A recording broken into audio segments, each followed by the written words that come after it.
एकछिन म बन्दाको पकौडा बनाउँछु। कस्तो हुँदो रहेछ है, फर्स्ट टाइम बनाउने। बन्दा काटे, अब यो बन्दामा प्याज हाल्छु अनि आलु पनि काटेछु, आलु पनि हालिदिन्छु, खोर्सानी पनि हालिदिन्छु अनि अदुवा लसुनको पेस्ट पनि हालिदिन्छु अनि मसला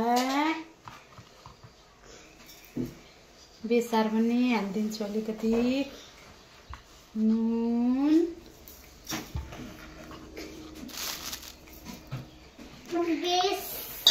मैदा पनि हालिदिन्छु। कस्तो हुन्छ फर्स्ट टाइम बनाउन आएको। बेसनलाई पनि अलिकति हालिदिउँ न। अनि यसलाई मजाले मोल्ने।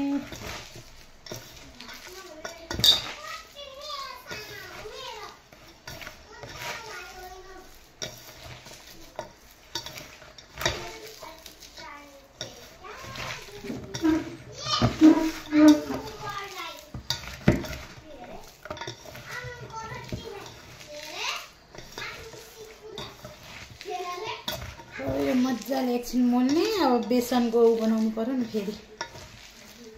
यसलाई एकछिन छोडेर अब बेसन बनाउँछु। बेसन बनाउनु पर्यो। बेसन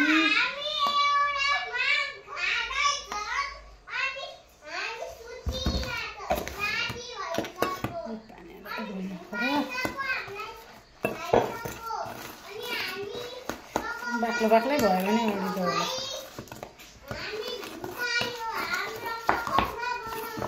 अलिकति खोर्सानी पनि हालिदिनु पर्यो।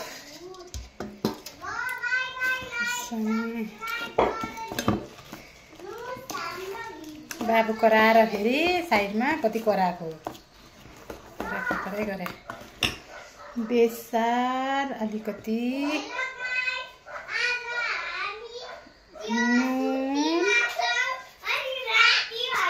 थोरै हालिदिनु पर्यो, कलर आउँछ नि, थोरै मात्रै।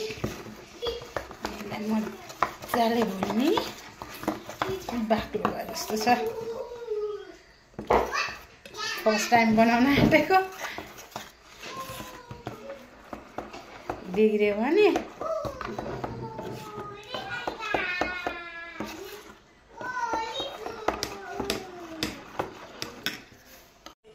तेल तातो मजाले। अब तातो तेलमा हाल्ने हो।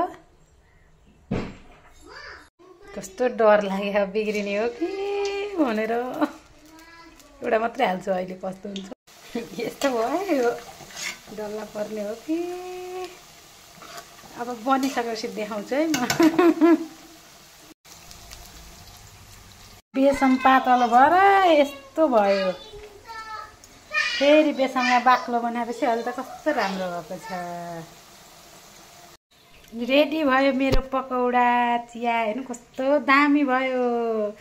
सुरुमा त कस्तो धेरै बिग्रेको थियो, डल्ला परेको थियो, कस्तो दामी भयो। वाह, लास्टसम्म हेरिदिनु भएकोमा धन्यवाद। By by.